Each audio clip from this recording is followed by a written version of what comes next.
突然一声巨响，吓坏印度首都新德里著名旅游地标红堡周遭的游客。一辆汽车星期一傍晚在地铁站附近的交通灯前轰然爆炸，引发至少6辆汽车以及3辆摩托车起火，造成至少9人死亡，30多人受伤。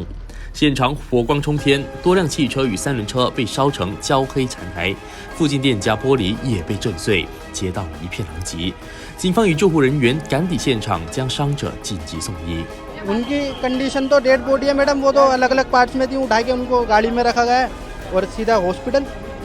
新德里警方发言人塔亚吉表示，爆炸车辆内已有2至3人，目前还无法确认爆炸是否由炸弹引起。涉事车辆的前车主已被逮捕驻查。在案发数小时前，警方在哈亚纳邦法里达巴德逮捕了1名嫌犯，并在其住屋处查获大量制造炸药的化学物、枪械以及多枚定时装置。截至星期二中午，警方已将调查重点放在爆炸是蓄意行为，而非意外事故，并援引反恐法展开调查。